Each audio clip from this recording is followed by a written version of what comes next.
Judicial Reform, a short Dvar Torah for Parashat Devarim. If the title of this article alarmed you, I apologize. For some reason, Parashat Dvarim always draws me to the legal realm. If the title excited you, I apologize. I'm not going to deal with current or volatile issues. In fact, for any emotion the title evoked in you, I apologize. Apologizing in advance allows me to shed all responsibility for the product and play innocent.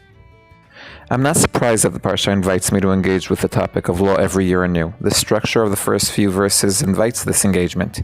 After an opening that situates us in time and place, Moshe reminds Bnei Israel that the goal before us is to enter the land. But, although he will continue to develop this topic later in the book and Parashat, he interrupts it with a burst of nostalgia.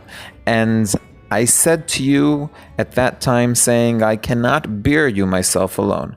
The conclusion of this claim is that judges need to be appointed whom Moshe commands, you shall not respect persons in judgment, you shall hear the small and the great alike, you shall not be afraid of the face of any man, for the judgment is Elokim's. I've dealt with this verse before. I've talked about the semantics between lo taguru, do not fear, and gero, dwell, the verbal connection to Sodom, and several other topics. I even discussed the subject I'll discuss now, for the judgment is Elokim's.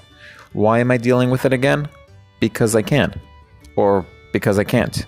That is, an idea has entered my mind and I can't seem to let it go. Many commentators have dealt with God's role in judgment. Rashi explained that God is invested in you carrying out the judgment properly. If, God forbid, you pervert justice, it's God's role to return what's missing to whom it was taken from us. So we find that perverting justice is a personal assault against the master of the world. Ramban interprets that since God's role is to do justice and he appoints you as his emissary, misconduct in judgment is misconduct against God. So far, things are relatively simple, but I couldn't continue. There was something I missed in Ramban's words, which recurred in Rabbi David Tzvi Hopfman's words, that completely shifted the entire subsequent discussion. Ramban directs us to compare our verse with the verse in Devarim, for you judge not for man, but for Hashem, who is with you in the matter of judgment. At first glance, it's not clear what bothered me. This seems to be a simple comparison with the deeds of King Yehoshaphat, whose widespread reforms included a judicial reform. All Ramban does is point out that when Yehoshaphat carried out his judicial reform, he does so per the instructions Moshe gave in the original command to appoint judges, right? Sort of. It even fits with the following verse where Yehoshaphat emphasizes, for there is no iniquity with Hashem, our God, nor respect of persons, nor taking of bribes, and yet something didn't sit right with me in the comparison. Moshe's judges remember that for the judgment is Elokim's. Yehoshaphat's judges remember for Hashem. Is there no difference between judgment for Elokim and judgment for Hashem?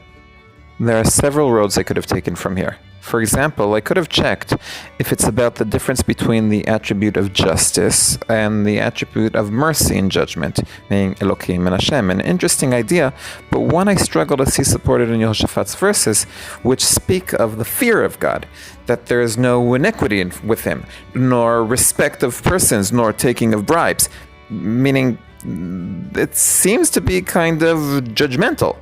Maybe I could have argued that it's about the difference between technical conduct, knowing that you have divine authority, and content awareness, understanding the profound meaning of the heavy responsibility placed on your shoulder as a judge. I want to take things in a slightly different direction. In Devarim, Yehoshaphat is a great reformer in various areas. He eradicates idolatry, he leads an economic boom, he forges political alliances and reorganizes the army.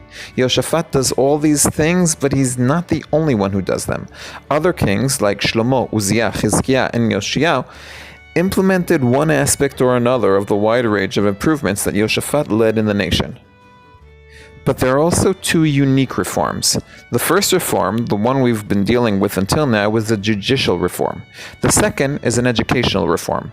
Yehoshaphat sends throughout Yehudah a battery of teachers from the temple, whose purpose is to teach the people the book of the law of Hashem. What are the results of the educational reform? There are potential judges in every city who are knowledgeable in Hashem's law, and this is a crucial point. Yehoshaphat isn't the first to acquit judgment with Hashem and not just with Elokim. Before him, Avraham, whom God knows will teach his children to keep the way of Hashem, to do righteousness and justice, but no less crucial to our matter, Moshe, who, for example, brings Tzlofchad's daughter's judgment before Hashem, also precedes him. How does one bring judgment before Hashem? By talking to him.